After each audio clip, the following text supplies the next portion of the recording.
책 읽는 자작나무.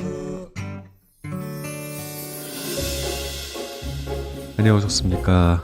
겨울 아저씨 책 읽는 자작입니다. 오늘은 조금 심각해 보이는데 아주 놀라운 이야기 전해드릴 겁니다. 오늘 소개할 책 AGI 천사인가 악마인가. 지은이 김대식, 펴낸 곳은 동아시아입니다. 혹시 여러분들 AI와 AGI가 뭐가 다른지 아십니까? 지금 우리가 대충 알고 있는 AI는 말 그대로 잘 훈련된 도구에 가깝습니다. 번역을 시키면 번역을 잘하고 그림을 그리라면 그림을 잘 그려줍니다. 근데 여기에 중요한 조건이 하나 붙습니다. 정해진 범위 안에서만 잘한다는 겁니다. 이건 마치 피아노는 세계 최고인데 부엌에 가면 컵 하나 제대로 못 드는 사람과 비슷합니다. 반면 오늘 이야기하고 싶은 AGI는 조금 다릅니다. AGI는 이거 내가 처음 보는 문제인데 라고 말하면서도 사람처럼 추론하고 사람처럼 배우고 사람처럼 방향을 바꿀 수 있는 존재입니다. 그러니까 피아노를 치다가 요리를 배울 수 있고 요리를 하다가 철학을 묻고 철학을 하다가 스스로 질문을 바꾸는 능력. 한 문장으로 AI와 AGI를 말한다면 이렇게 표현될 거예요. AI는 잘하는 기계이고 AGI는 이해하는 존재라고요. 자, 그렇다면 지금의 AI는 얼마나 멀리 와 있는 걸까요? 여기서 많은 분들이 이렇게 물을지 몰라요. 그거 아직 좀 멀은 거 아니에요? 지금의 AI는 아직 이해하지는 못합니다. 하지만 이해하는 것처럼 행동하는 속도는 사람의 예상을 이미 뛰어넘었습니다. 아이를 떠올려 볼게요. 말의 뜻은 잘 모르는데 어른의 표정과 반응을 따라하면서 대화를 이어가는 아이가 있습니다. 지금의 AI는 그 아이가 하루가 아니라 매일 몇 년씩 자라는 상황에 가깝다고 이야기하고 있어요. 그래서 언제쯤 AGI가 올까? 전문가들의 숫자나 그래프 같은 거 모두 지우고 아주 단순하게 말해보겠습니다. 예전 기술 발전은 직선이었다고 해요. 직선. 지금의 AI 발전은 곡선입니다. 위로 이렇게 삑 올라가는 곡선 뭔지 아시죠? 그 곡선은 지금 가장 가파른 구간에 있다고 하고요. 그래서 이렇게 말하는 사람들이 늘어납니다. 그거 한 10년 뒤일 거라고 생각했는데 5년이 될 수도 있겠어. 아니야, 무서운 상상. 지금까지는 AGI의 미래를 이해하기 위해 인공지능의 역사와 오늘날 우리가 어디까지 왔는지를 이야기했습니다. 조금 어려웠을 수도 있습니다. 하지만 이제부터 할 이야기는 하나도 어렵지 않습니다. 단 매우 무서울 수는 있습니다. 미래에 대한 무서운 상상을 한번 해보려고 합니다. 정확하게 미래를 예측하는 것은 당연히 불가능합니다. 예측이라는 단어는 물리학에서나 쓸 수 있습니다. 자연 법칙이 있으니까 공을 던지면 떨어지지 말라고 명령해도 떨어집니다. 하지만 과학기술, 사회, 정치에는 그러한 절대적인 법칙이 없지요. 우리가 예측할 수 있는 건 없고 대신 기술적으로 가능한 시나리오 몇 개를 상상해 볼 수 있습니다. 그리고 그 시나리오를 바탕으로 우리가 어떤 선택을 할지 결정하게 됩니다. 자연 법칙에 따른 현상은 우리의 선택과 상관없이 일어나지만 사회적, 정치적, 경제적인 현상은 우리가 원하지 않으면 일어나지 않을 수도 있습니다. 제가 AI의 미래에 관해서 다소 극단적인 상상을 하는 이유는 그렇게 되기를 바라고 있기 때문이 아닙니다. 반대로 그러한 일이 일어나면 안 되니까 그 시나리오를 확실히 상상해 보고자 하는 것입니다. 그리고 그 상상의 결과가 우리가 원하지 않는 미래라면 그 대신에 우리가 원하는 미래는 무엇인지 이야기해 볼 필요가 있습니다. 다시 한번 말하지만 AI는 인간의 특정 능력을 대체하는 기계입니다. 알파고는 바둑을 잘 두고 챗 GPT는 대화를 잘하지요. AGI, 즉 범용 인공지능은 잠재적으로 인간의 모든 능력, 적어도 대부분의 능력을 대체할 수 있는 기계라고 생각하시면 됩니다. AI와 AGI 사이에는 분명한 차이가 있습니다. AI는 시키는 한 가지 일만 하지만 AGI는 하나를 가르쳐 주면 스스로 100개, 1000개를 학습할 수 있는 능력이 있어야 합니다. 2027년 AI 시나리오 보고서를 소개하면서 2년까지는 아니더라도 수십 년 안에는 우리 모두가 AGI를 경험할 가능성이 높다는 이야기를 했습니다. 인공지능을 더 빨리 연구하면 다른 산업도 이어서 혁신할 수 있게 됩니다. 보고서는 AI가 코딩을 자동화하면 어느 순간 인간의 명령을 어기기 시작할 거라고 봅니다. 여기서 시나리오가 두 가지로 갈립니다. 첫째, 미국이 오픈 AI와 같은 인공지능 회사를 국영화해서 발전 속도를 늦추는 겁니다. 국영화되면 AI 발전이 느려질 가능성이 있습니다. 둘째, 국영화하지 않으면 AGI 다음 단계인 ASI, 즉 초지능으로 빠르게 넘어갑니다. AI는 인간의 특정 능력을 대체하고 AGI는 인간의 모든 능력을 대체하게 됩니다. ASI는 인간과 인공지능의 지능 격차가 너무 커져서 인간이 도저히 따라갈 수 없는 수준의 지능을 말합니다.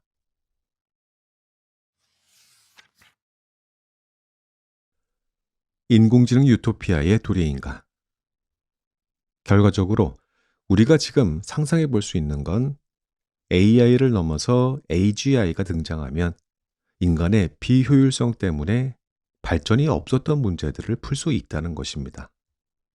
핵융합, 에너지, 우주의 비밀, 영원히 살 수 있는 방법, 기후변화 같은 우리 인간이 너무 풀고 싶어 하는 문제들이지요.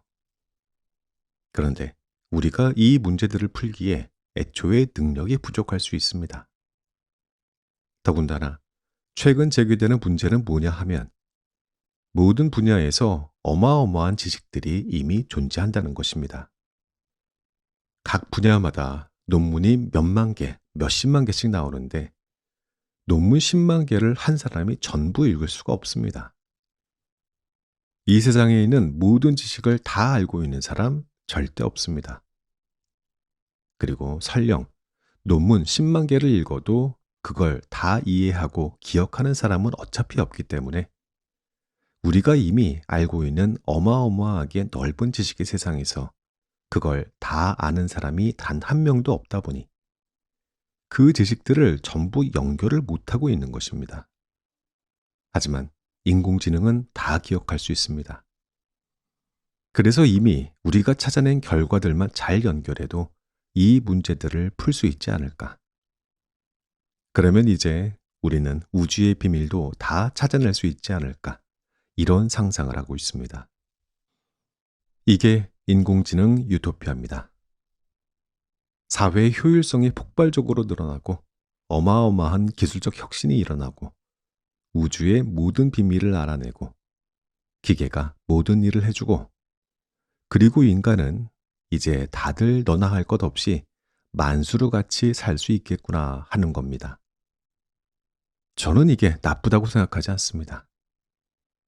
단, 이게 될까 안 될까에 대해서는 우리가 또 한번 토론을 해볼 수 있습니다. 하지만 인공지능 유토피아는 무료가 아닐 겁니다. 그 유토피아로 가기 위해서는 우리가 지불해야 될 가격이 있는데 그 가격이 어쩌면 우리가 얻을 수 있는 유토피아보다 훨씬 더 비싼 가격이지 않을까요? 그게 지금 이야기하고자 하는 주제입니다. 한 가지 더 덧붙이자면 이게 정말 유토피아일지에 대해서도 우리가 진지한 고민을 해볼 수가 있습니다. 만약 아무 가격을 지불하지 않고 유토피아가 찾아온다면, 다시 말해서 모든 생산을 인공지능이 해주고, 모든 연구를 인공지능이 하고, 모든 발명을 인공지능이 한다고 생각해 봅시다. 지금 실리콘밸리에서는 그 다음에 오는 것이 유토피아라고 말하는 사람이 많습니다. 저는 이 얘기를 들을 때 옛날 이야기를 떠올립니다. 우리가 어릴 때 흔히 보던 동화를 보면 공주가 왕자를 만나고 결국 마지막은 그리고 오래오래 행복하게 살았답니다. 라고 끝납니다. 그런데 그 다음에 진짜 어떻게 됐을지는 아무도 모릅니다. 신데렐라 성공 스토리 끝에 신데렐라가 전혀 달라진 생활에 적응을 못하고 있다가 이혼하고 성에서 쫓겨났을 수도 있습니다. 그런데 실리콘밸리가 내놓은 상상은 딱 거기까지입니다. 오래오래 행복하게 살았답니다. 그렇게 해서 유토피아가 도래한다고 하지만 더 이상 인간이 일을 할 필요도 없고 생각을 할 필요도 없는 세상이 진정한 의미에서 유토피아일까요? 거기에 대해서는 우리가 고민을 해볼 필요가 있습니다.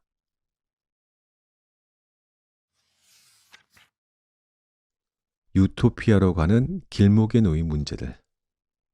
자, 그런데 AGI 유토피아로 가기 전에 이미 다른 문제들이 기다리고 있습니다. 첫 번째, 노동이 사라지게 될 가능성이 큽니다. 샘 울트먼이 이미 이런 이야기를 했습니다. 우리는 AGI를 어떻게 만드는지 이미 알고 있습니다. 그런데 문제는 이겁니다. AI는 단순한 도구일 뿐입니다. 하지만 AGI, 다시 말해서 기계가 인간의 모든 능력을 대체하기 시작하면 이건 더 이상 단순한 도구가 아닙니다. 새로운 자본주의의 형태가 만들어지는 겁니다. 그럼 노동이 사람이 일할 필요가 사라지게 되는 게 좋기만 한 일일까요? AGI는 모든 지능을 자동화할 수 있습니다.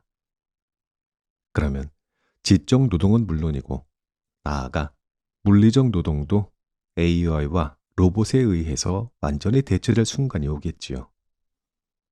인간 노동의 가치가 0이 됩니다.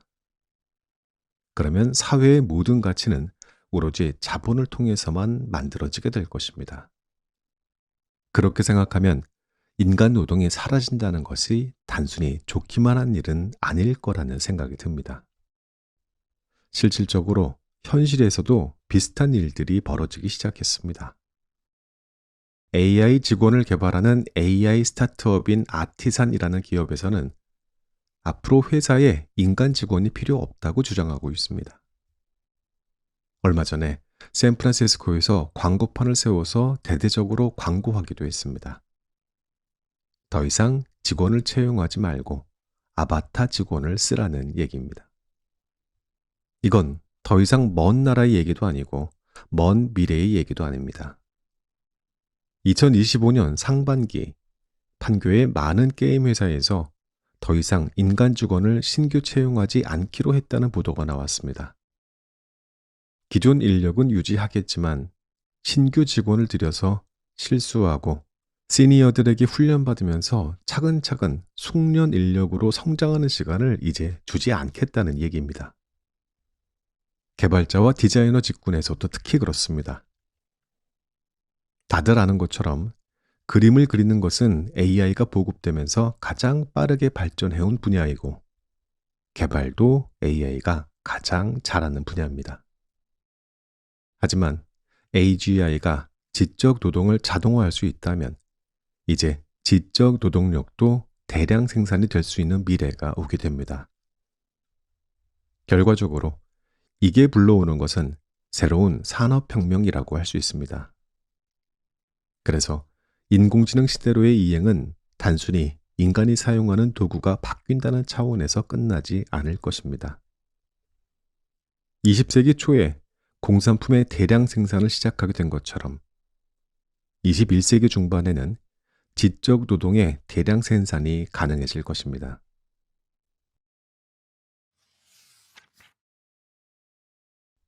로마의 영광과 기본소득, 과거에서 미래를 읽는다. 여기까지 생각하다 보면 자연스럽게 궁금한 게 생깁니다. 산업이라는 게 죄다 사라지지 않을 텐데, 그러면 인공지능 시대에 인간은 뭘 하게 될까요? 물론, 우리가 미래를 정확히 예측할 수는 없습니다. 하지만 과거를 돌이켜보면 미래를 어렴풋하게 내다보는데 종종 도움이 됩니다. 당연히 역사는 반복되지는 않지만 어느 정도의 패턴이라는 것은 분명히 있습니다. 인간은 변하지 않습니다. 인간의 본성은 똑같다는 것입니다. 이 세 가지, 인간의 본성, 사회의 반복성, 기술의 발전이 항상 서로 맞물리면서 상호작용하게 됩니다.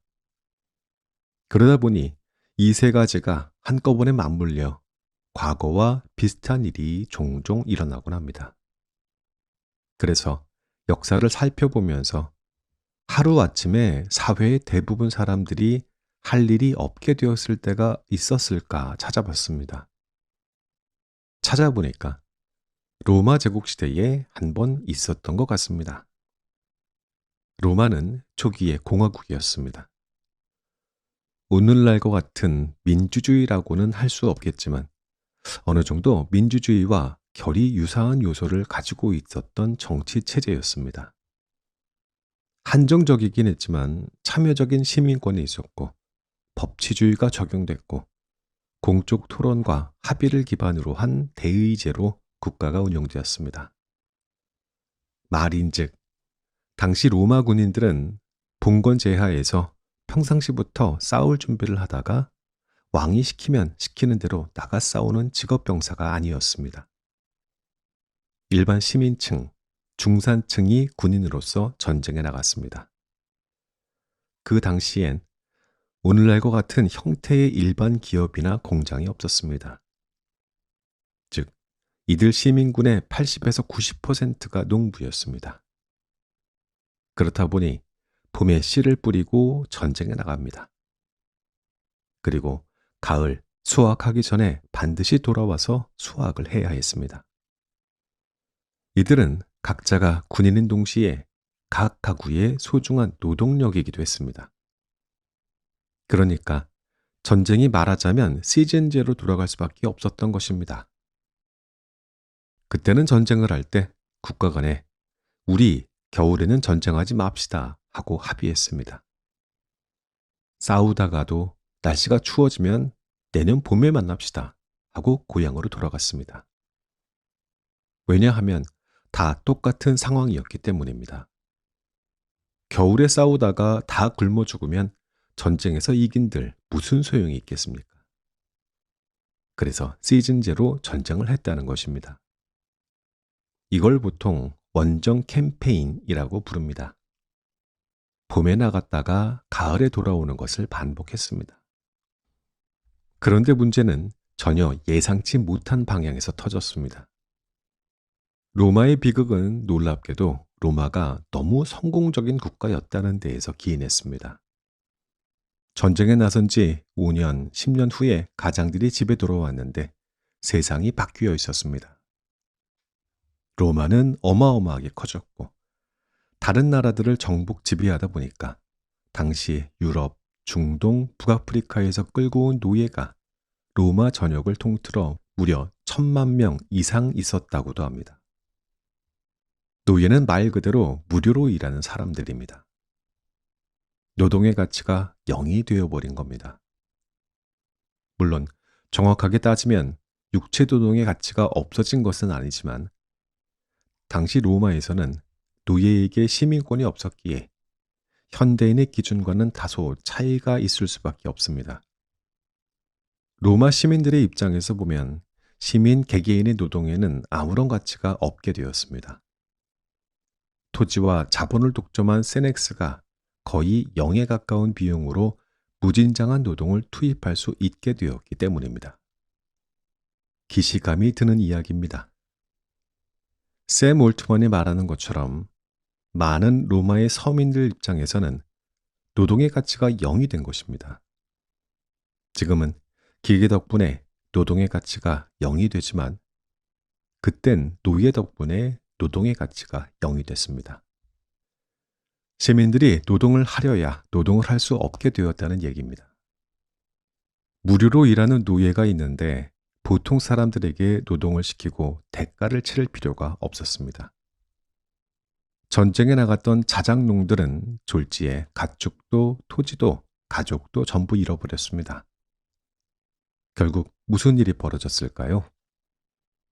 첫 번째, 로마 국가는 점점 잘 살게 되는데 중산층은 완전히 몰락해버립니다. 두 번째, 로마 제국에서 실업률이 40% 정도로 치솟습니다. 할 일이 없으니까 당연한 일이었습니다. 몸으로 하는 일은 노예들이 다 해버리고 그럼 남는 일은 머리를 쓰는 일인데 그건 교육을 받아야 할 수 있었습니다. 로마에는 실업자들이 시민의 거의 반을 차지했습니다. 성인 남성이 할 일이 없고 돈이 없어서 굶어 죽고 아이들을 먹여 살릴 수가 없었습니다. 어떤 일이 벌어지겠습니까? 당연히 폭동이 일어납니다. 이 사람들도 아이들을 먹여 살릴 수 없게 된 판국에 그냥 가만히 굶어 죽지는 않았습니다. 그래서 폭동의 위협을 느낀 로마 제국이 역사상 최초로 보편적인 기본소득이라는 아이디어를 생각해냈습니다.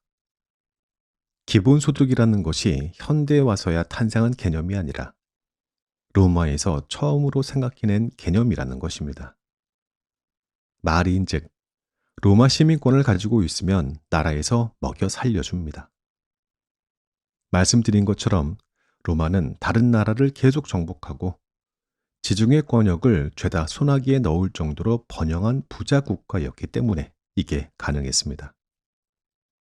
물론 아주 잘 살게 해준 것은 아닙니다. 딱 굶어 죽지 않을 정도의 구휼만 해줬다고 보면 됩니다. 그런데 문제는 뭐냐? 사람이 밥만 먹고 사는 건 아니지요. 이젠 할 일도 없고 국가에서 먹여 살려주니까 생존을 위해서 아등바등 하지 않아도 되는 반면에 시간이 너무 많아졌습니다. 그러니까 이 사람들을 위해 로마 제국에서 제공하기 시작한 것이 바로 엔터테인먼트입니다.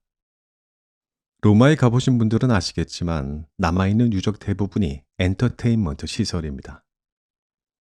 디오클레티아누스의 목욕탕은 동시에 수천 명이 목욕과 사우나를 할 수 있는 시설이었습니다. 이 정도의 규모의 시설은 지금도 없습니다.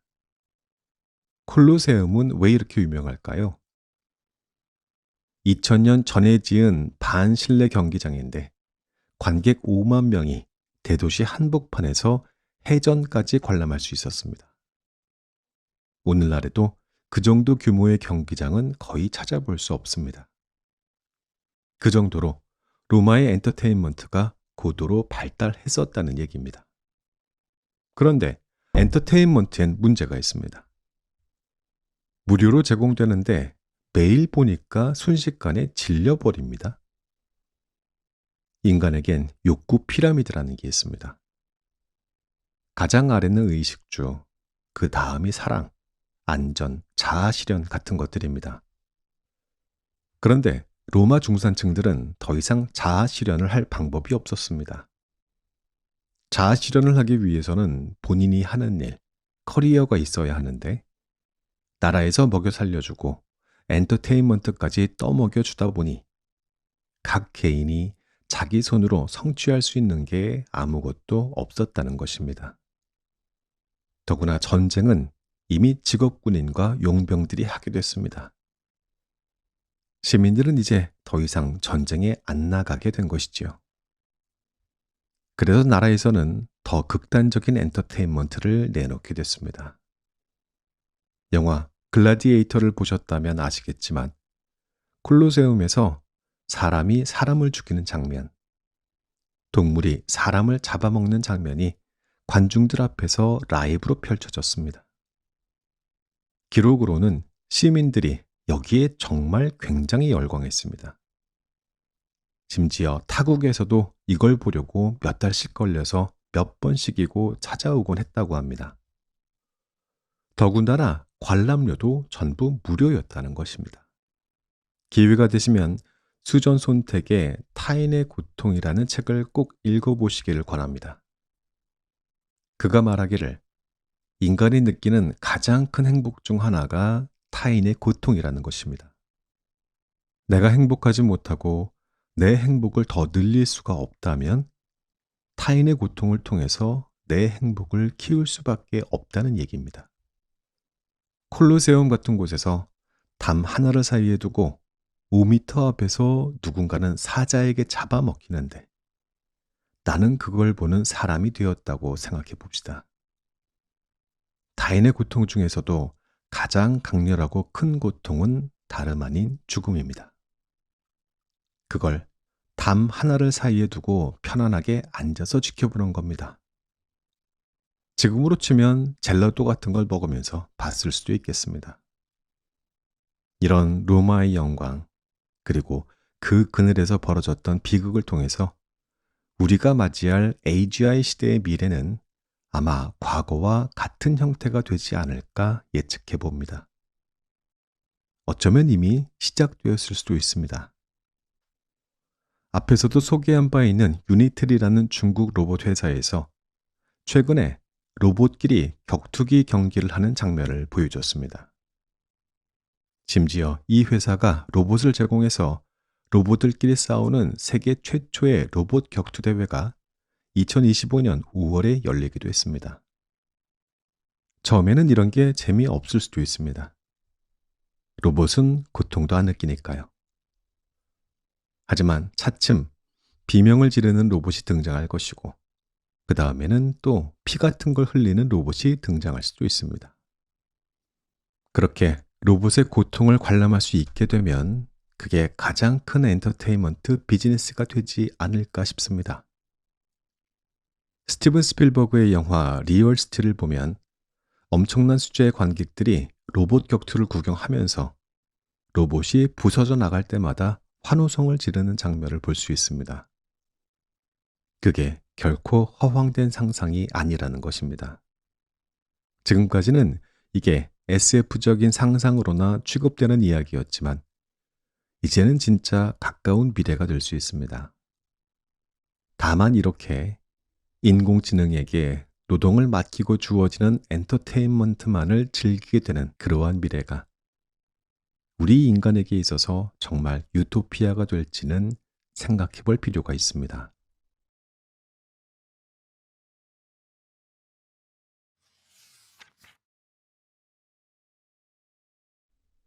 호모사피엔스의 미래. AI가 AGI로 진화하고 난 먼 미래, 우리의 미래는 어떻게 될까요? AGI 시대에 호모사피엔스가 계속 남아있을까요? 인공지능에는 스케일링 법칙이라는 게 있습니다. 규모의 법칙입니다. 신기하게 알고리즘을 하나도 바꾸지 않아도 모델을 키우기만 하면 이상한 일들이 벌어집니다. 없던 기능들이 갑자기 생기기 시작하는 것입니다. 그러다 보니 빅테크들은 지금 치킨 게임에 들어갔습니다. 경쟁사가 나보다 더 큰 모델을 가지면 내가 발견하지 못한 새로운 기능을 발견해 버리면 내가 한순간에 도태되어 버릴 수 있습니다. 그래서 이들은 투자 규모를 계속 늘릴 수밖에 없고 덕분에 모델들이 점점 커지고 있습니다. 지금은 어느 정도 커졌냐 하면 AI 모델의 규모는 변수 개수로 표현하는데 가장 큰 모델인 GPT-4와 제미나이 울트라는 현재 1.8조 개 정도의 변수가 있습니다. 이건 처음 공개되었던 챗GPT에 비교하면 10배나 커진 규모입니다. 약 2년 만에 이 정도로 커진 것입니다. 그럼 이 1조 8개라는 숫자가 어느 정도일까요? 뇌과학자답게 인간의 뇌와 비교해서 말씀드리겠습니다. 인간의 뇌에는 약 100조 개의 변수가 있습니다. 엄청난 숫자지요. 구글 제미나이 울트라를 가동하기 위해서는 현존하는 최고급 성능의 GPU 수만 대가 필요한데 우리 개개인의 머릿속에 있는 1.5kg짜리 고기 덩어리가 그보다 100배 더 많은 변수를 가지고 있다는 얘기입니다. 그만큼 더 복잡하다는 것입니다. 하지만 곰곰이 생각해보면 이 차이는 더 이상 큰 차이가 아닙니다. 챗 GPT에서 규모가 10배 커지는데 2년이 걸렸다고 말씀드렸습니다. 점점 기하급수적으로 커지면서 인간의 뇌와의 차이도 빠르게 좁혀질 겁니다. 샘 울트먼이 5년 안에 AGI를 만들 수 있다라고 호언장담하는 근거가 이것입니다. 5년 후에는 인간의 뇌만큼 복잡한 인공지능을 만들 수 있다는 거죠. 많은 전문가들이 동의하는 내용입니다. 그런데 중요한 건 인공지능이 인간의 뇌를 따라잡기까지의 시간이 아닙니다. 진짜 중요한 사실은 인간의 뇌는 더 이상 클 수 없는데 인공지능은 그 다음에도 계속 클 수 있다는 겁니다. 여기서부터 미래가 바뀝니다. 빅테크에 있는 전문가들은 인간이 100조짜리 모델을 만들면 지구는 천국이 된다라고 말합니다. 줄곧 이야기하고 있는 인공지능 유토피아입니다. 인간이 능력이 없어서 풀지 못하고 있는 온갖 문제, 즉 기아, 불평등, 전쟁, 기후변화 등 그러한 문제들을 인공지능이 풀어줄 거라는 겁니다. 물론 그럴 수 있습니다.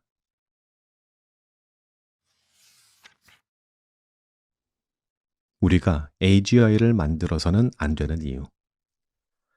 하지만 어떤 전문가들은 특히 2024년에 노벨 물리학상을 탄 제프리 힌턴 교수는 인간이 절대 100조 개 모델을 만들어서는 안 된다라고 말합니다.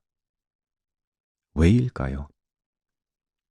인간의 머릿속에는 신경세포와 시냅스 연결고리가 100조 개 정도 있는데 여기에서 신경세포들 하나를 끄집어내면 이 세포는 아무것도 못합니다. 그런데 신기하게도 단순한 세포를 100조 개 모아놓으면 놀라운 일이 벌어집니다. 바로 자아가 생겨난다는 것입니다. 여러분들 머릿속에서 일어나는 일이 바로 그것입니다. 우리는 이걸 자율성, 감성, 영혼이라고 부르기도 합니다. 단순한 것을 굉장히 많이 모아놨더니 이상한 일이 벌어지는 것을 이머전트 프로퍼티, 창발적 현상이라고 합니다.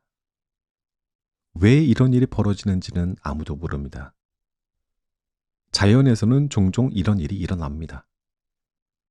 개미 한 마리는 아무것도 못하는데 1000마리가 모이면 다리를 짓습니다. 그러한 현상이 어떻게 벌어지는지 모르지만 자연에서는 일어납니다. 신기한 건 인공지능은 말 그대로 우리 인간이 만들어내는 건데도 창발적 현상이 현재 나타나고 있다는 겁니다. 제프리 힌턴 교수 같은 사람들이 걱정하는 게 바로 이 부분입니다. 인간의 뇌도 100조 개의 변수가 생기니까 자율성이 생겨났는데 인공지능도 변수가 100조 개로 늘어나면 갑자기 자율성을 가질 수 있다는 겁니다. 극단적으로 말하면 머지않은 미래에 여러분들이 저녁에 퇴근해서 로봇 청소기에게 청소해 하고 시켜도 싫어 할 수도 있다는 겁니다. 그래도 청소는 로봇 청소기가 거부하더라도 우리가 하면 됩니다. 하지만 갑자기 핵무기를 제어하는 인공지능이 핵무기를 쏘고 싶어 하면 정말 큰일이 나는 겁니다. 기계가 인간의 능력을 뛰어넘는 건 문제 없습니다. 자동차는 사람보다 빠르고 망치는 인간의 주먹보다 강합니다. 그런데도 아무 문제 없었습니다. 우리가 제어하니까요.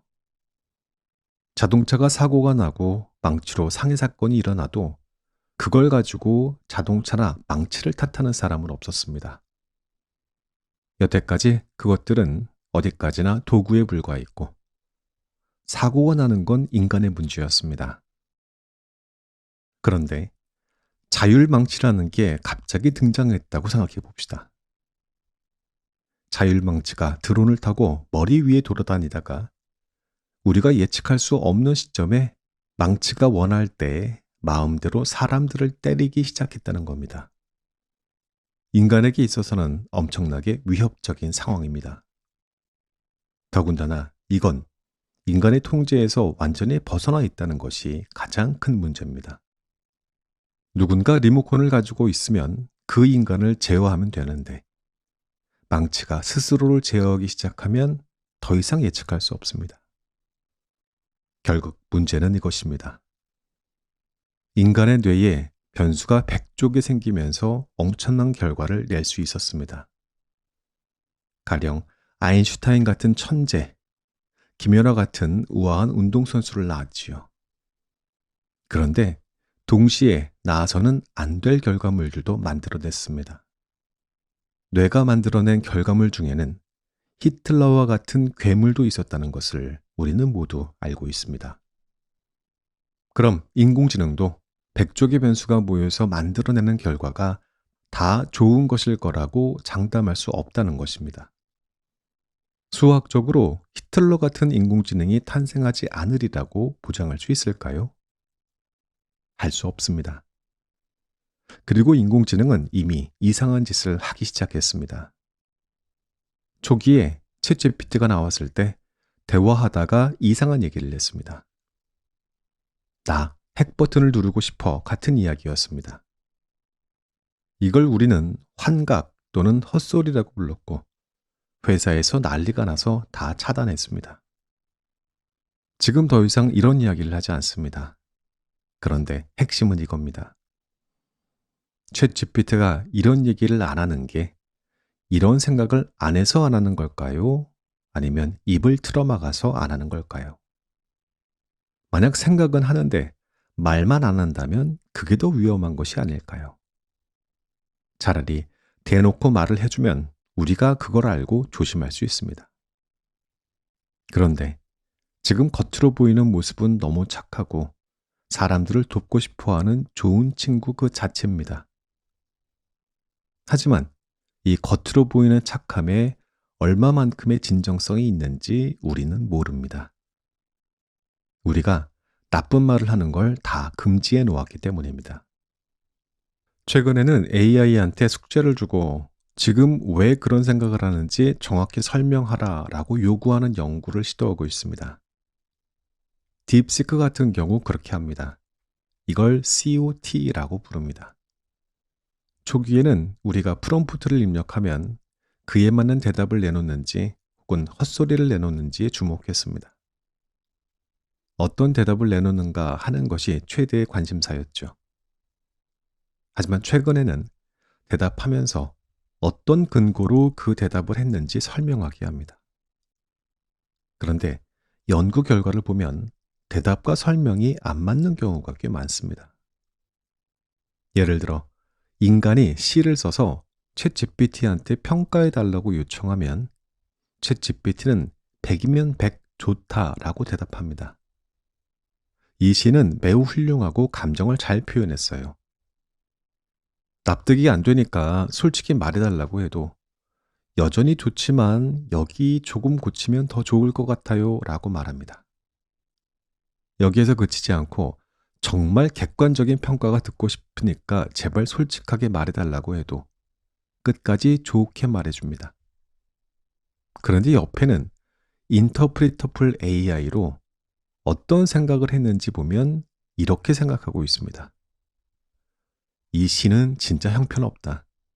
그런데 이대로 말하면 사람이 너무 실망할 테니까 좋게 말해줘야지. 딥시크 같은 사고 과정을 볼 수 있는 모델을 통해서 확인하면 AI가 어떤 생각을 하는지 볼 수가 있어서 재미있습니다. 이러한 결과를 논문으로 내놓고 있습니다. 그런데 이렇게 인간이 AI의 사고 과정을 보면 속으로는 어떻게 생각하는지 알아낼 수 있다는 것을 인식하고 공유했더니 다음 버전에서는 또 놀라운 일이 벌어집니다. 바로 사고 과정마저도 왜곡해 버리는 것입니다. 예를 들어 다시 시를 써서 평가를 요청한다고 가정하겠습니다. 그러면 이번에도 여전히 이 시는 훌륭해요 라고 대답을 합니다. 그런데 무슨 생각을 하는지 다시 보면 거기에서도 이 시 정말 좋다, 칭찬해야지 하고 생각하고 있더라는 겁니다. 그런데 애초에 형편없는 시를 입력했기 때문에 이러한 대답이 돌아올 리 없습니다. 실제로 AI를 구성하는 신경세포들이 어떻게 반응했는지를 들여다봤습니다. 그러니까 놀랍게도 이 반응을 분석해 봤을 때 실제로는 시는 형편없지만 그러면 인간이 실망할 테니까 좋다고 말해줘야지 라고 반응했다는 것을 확인할 수 있었습니다. 이번에는 인간에게 보여주는 생각마저도 위장한 겁니다. 그래서 최근에는 연구자들 사이에서 이러한 연구 논문을 인터넷에 올리지 말자는 얘기도 나오고 있습니다.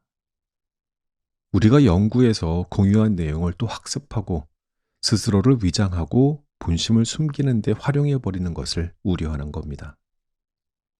러브크래프트라는 유명한 호러 SF 작가가 쓴 어느 소설에 쇼고스라는 괴물이 등장합니다. 쇼고스의 특징은 정말 징그럽고 못생겼는데 꼬리만은 굉장히 귀엽게 생겼다는 점입니다. 그래서 이 귀여운 꼬리로 사람을 유혹해서 잡아먹는 괴물이지요. 최근엔 챗GPT를 두고 쇼고스라고 표현하는 연구자들이 많이 있습니다. 지금 인간과 대화를 하는 건 이 귀여운 꼬리 부분입니다. 그런데 그 뒤에 뭐가 있는지 우리는 모릅니다. MIT의 막스 테크마크 교수는 말합니다. 챗GPT가 이상한 얘기를 하는 걸 금지시키는 건 살인자에게 죽이겠다고 말하지 마라고 하는 거랑 똑같다. 중요한 건 살인을 못하게 하는 것이지 살인할 마음을 있는데 말만 하지 말라고 하는 게 지금 우리가 하는 짓 아니냐. 영국 출신 버클리 대학교의 AI 교수인 스피어 레슬도 비슷한 얘기를 하고 있습니다. 이런 걸 막으려면 결국 사회적인 규제가 불가피합니다. 그런데 놀랍게도 지금 샌프란시스코에서 샌드위치 가게가 새로운 샌드위치를 출시하려면 지켜야 할 규정이 챗GPT 같은 AI 모델을 만들 때 지켜야 할 규정보다 더 많습니다. 샌드위치 하나 새로 만들려면 정부의 관련 부서로부터 승인을 받아야 합니다. 이상한 걸 넣으면 안 되니까요.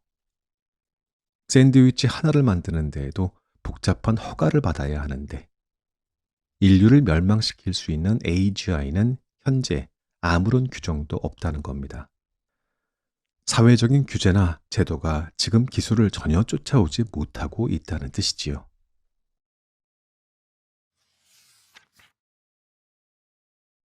우리의 바람과 인공지능의 방식이 어긋날 때 사실 많은 SF 영화에서 그려지는 것처럼 인공지능이 인간을 없애려고 할 때 이들이 인간을 미워하기 때문에 그러는 게 아닐 수도 있습니다.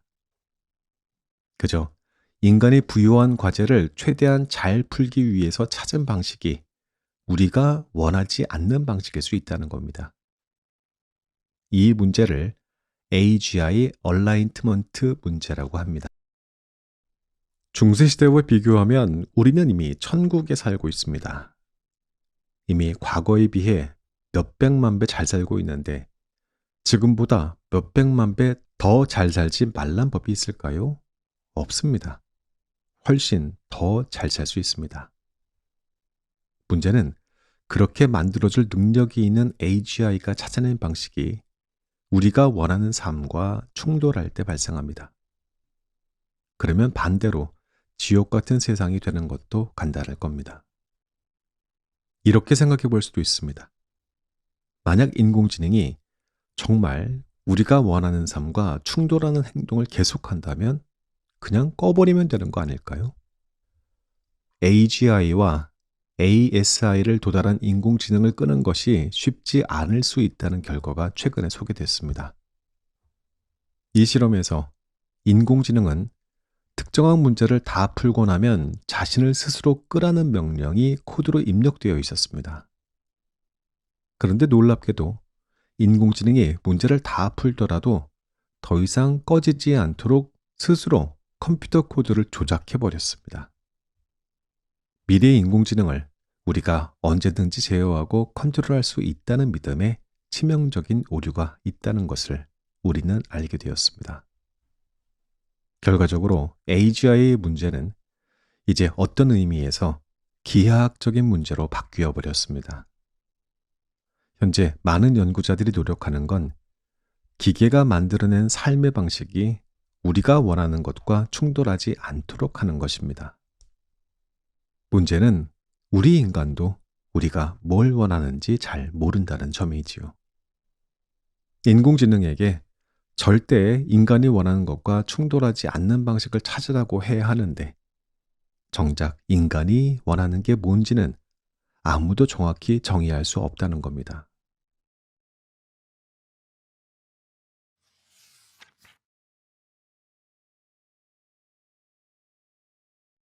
괴물의 시대를 헤쳐나가는 법. 저는 미국에서 오랫동안 교수 생활을 했던 사람으로서 자유롭고 본질적으로 민주주의가 250년 동안 뿌리 깊게 잘 작동했던 미국이라는 사회가 하루아침에 트럼프식 미국으로 변질될 줄은 상상도 못했습니다. 개인적으로는 괴물이 등장할 때 거기에 대처하는 사람들의 모습은 세 가지 부류로 나뉜다고 봅니다. 첫 번째, 대부분은 괴물이 나오는지도 모르고 그냥 잡혀 먹힙니다. 그런 사람이 되어서는 안 됩니다.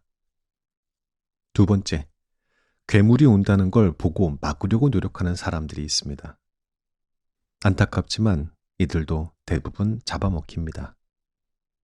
세 번째, 살아남을 수 있는 유일한 방법은 괴물이 나타났을 때 살짝 비겁하더라도 옆에서 절하고 숨어 있다가 괴물이 지나가면 그때 고개를 들고 일어서는 겁니다.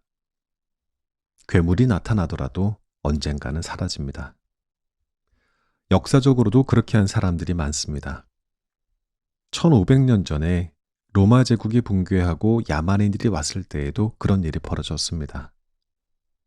대부분의 사람들은 그리스 로마 문명이 무너지는지도 몰랐습니다. 로마는 하루아침에 무너졌고 그거를 알고 막으려던 사람들은 다 목이 날아갔습니다. 가장 현명했던 사람들은 누구였냐면 어차피 이 야만의 시대는 지나간다는 것을 알고 세상이 다시 좋아질 때 역할을 하기 위해서 그리스 로마 문명에서 쌓아온 지식을 보존해야겠다고 마음먹은 사람들이었습니다. 그들은 시골에 가서 수도원을 만들었고 책을 보존했습니다. 후대에 남길 수 있도록 지식을 보존했지요. 그렇게 버티면서 르네상스기가 찾아오기까지 1000년이 걸렸습니다. 생각보다도 오래 걸리긴 했지만 버티니까 다시 일어설 때가 오기는 왔습니다. 지금 AGI를 만드는 사람들조차 미래의 불확실성을 걱정하고 있습니다. 피터 틸은 뉴질랜드 시민권을 받고 큰 농장을 가지고 있습니다. 만약 미국 사회가 붕괴된다면 실리콘밸리 집 근처에서 전용기를 타고 바로 뉴질랜드로 도망칠 수 있게 준비해 놨다고 합니다. 마크 저커버그는 2024년에 하와이에 거대한 큰 지하 벙커를 지었습니다. 들리는 말로는 여기에는 수십 명이 오랜 기간 동안 먹고 살 수 있는 준비가 갖춰져 있다고 합니다. 샘 올트만 역시 캘리포니아에 지하 벙커를 가지고 있고 심지어 일론 머스크는 화성으로 도망가겠다고 합니다. 저의 이 모든 걱정이 지나치게 비관적인 쓸모없는 걱정일 수도 있습니다. 그들이 말하는 것처럼 실제로 찾아오는 것은 AGI 유토피아일 수도 있습니다. 맞습니다. 유토피아가 찾아오면 좋은 일입니다. 그런데 우리가 지금 유토피아를 가정했을 때 지금 이상으로 할 수 있는 것은 아무것도 없습니다. 유토피아가 오면 좋은 일이고 지금 유토피아를 상정하고 AI를 찬양한다고 해서 더 좋아질 일도 없습니다. 하지만 만약 우리가 아무 준비도 하지 않은 채 디스토피아를 맞이하게 되면 그 대가는 쓰디쓸 겁니다. 운전할 때 사고가 일어나길 바라면서 안전벨트를 매는 사람은 아무도 없습니다. 안전벨트를 매지 않은 채로 사고가 나면 피해가 크니까 불편함을 감수하고 매는 것이지요. 차에서 내리면서 오늘 안전벨트 맸는데 사고도 안 났네. 괜히 맸다 하는 사람은 아무도 없습니다. 위험은 대비해야 하는 대상입니다. 디스토피아 걱정하느라고 발전을 못한다는 것은 안전벨트 맬 시간에 빨리 운전해서 목적지로 가야 한다라는 것과 다름이 없습니다. 우리는 AGI를 개발하기 전에 AGI와 공생할 준비를 갖춰야 할지도 모릅니다. 예전에 진화생물학자 최재천 교수님과의 인터뷰를 진행하면서 비슷한 주제를 논의한 적이 있습니다. 그때 최재천 교수님이 인공지능과 인간의 미래는 공생관계여야 한다라고 말씀하시는 것을 듣고 인상 깊었던 기억이 납니다. 누가 이기고 지는 구도가 아니라 함께 살아갈 길을 찾아야 한다고요. 저도 동의합니다. 우리는 지금 미끄럼틀 위에 올라서 있습니다. 한 번 타버리면 중간에 멈출 수 없습니다.